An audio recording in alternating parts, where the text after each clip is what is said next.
नमस्कार मित्रांनो, जय शिवराय. माझं नाव आहे मुकुंदराज पवार आणि तुमचं स्वागत आहे माझ्या यूट्यूब चॅनलमध्ये, ज्याचं नाव आहे ट्रॅव्हल विथ मुकुंद. आणि आपण सुरू करतो एक नवीन प्रवास, ज्या प्रवासात तुम्ही पाहणार आहात सह्याद्रीतील गडकिल्ले, पुरातन मंदिरे, प्राचीन घाट आणि बरंच काही. आणि सध्या आपण आपल्या पहिल्या प्रवासाला सुरुवात करतो. पहिला प्रवास म्हणजे पहिला आपला यूट्यूबचा प्रवास. तसं तर मी मागील 10 वर्षापासून प्रवास करतो, पण यूट्यूबवर हा माझा पहिलाच व्हिडिओ आहे. तर चला तर मग सुरू करूया. हा पाहू शकता तुम्ही खंबाटकी बोगदा, आणि सध्या आपण उभा आहे खंबाटकी घाटामध्ये. चला तर मग सुरू करूया. घाट हा एक जुना व्यापारी मार्ग आहे. यावरून पूर्वी व्यापाऱ्यांची ये-जा होत असे. ह्या घाटाविषयी मी एक सविस्तर असा व्हिडिओ लवकरच बनवणार आहे. तो बनवल्यावर मी तुम्हाला नक्कीच सांगेल.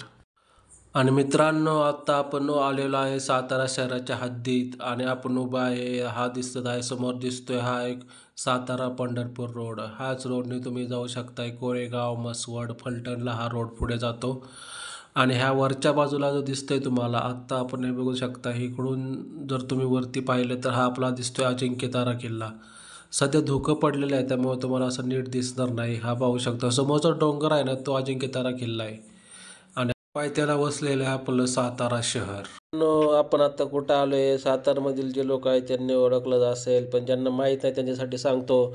आज आपण आलेलो आहे पालपिंबर हे गावी. पालपिंबर हे गाव एक सातारा जिल्ह्यातील एक प्रमुख देवस्थान म्हणून प्रसिद्ध आहे, जे की खंडोबा आणि म्हाळसादेवी यांच्या विवाह ह्याच ठिकाणी झाला होता, त्यामुळे हे एक प्रसिद्ध आहे.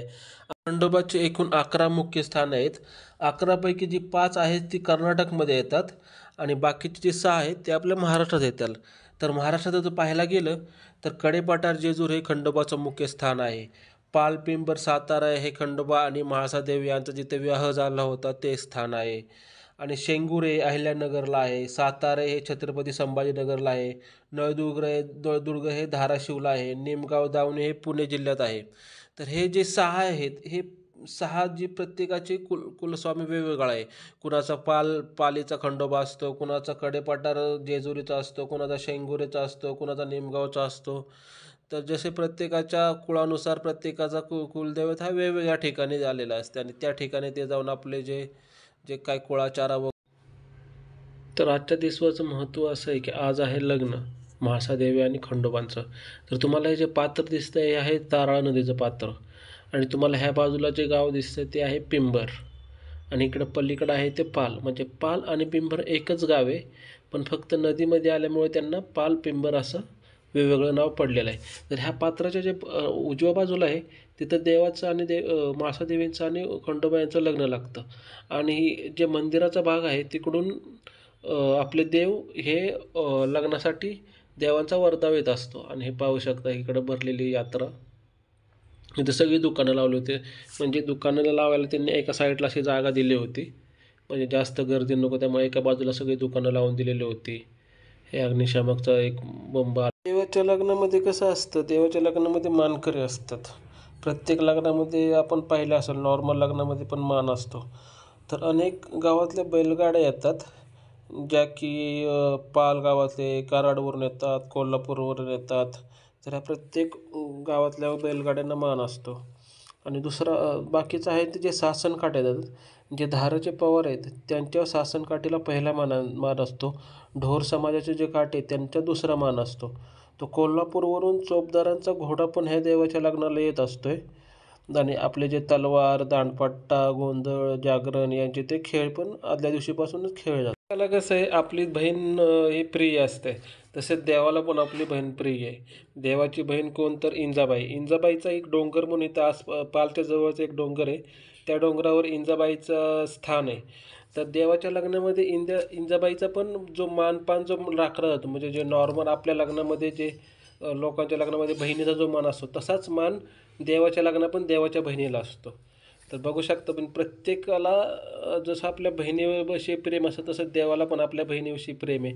आणि त्या बहिणीचा मानपान हा देव आपल्या लग्नामध्ये न्हावी समाज जे आहेत त्यांचं मुख्य त्यांचं हत्यार काय, तर आरसा. तर ते आरसा घेऊन न्हावी समाज हे देवाच्या लग्नामध्ये येतात आणि देवाला आरशामध्ये दाखवतात. हा त्यांचा मान आहे.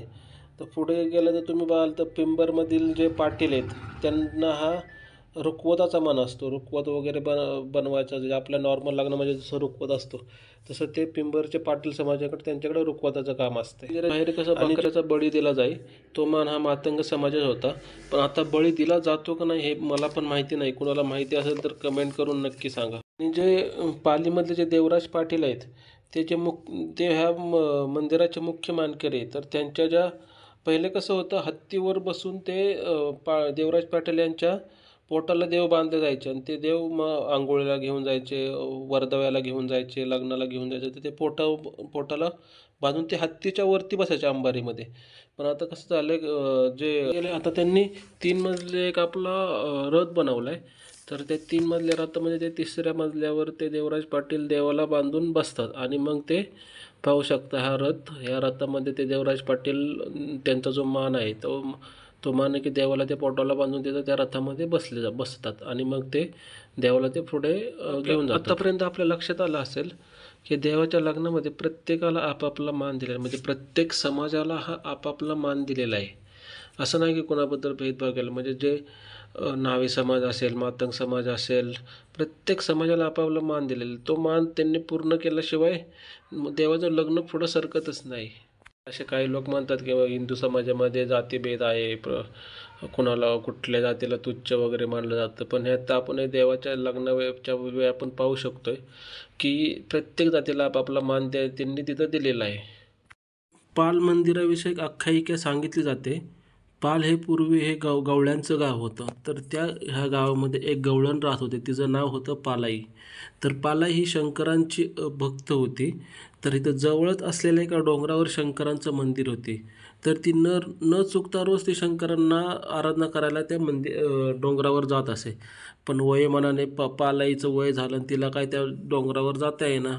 मग तिने खूप हळहळ व्यक्त केली की मला शंकरांची माझ्या हातून पूजा होत नाही आहे. आणि त्यांनी देवाला विनंती केली की देव ह्यावर तुम्ही काहीतरी करा.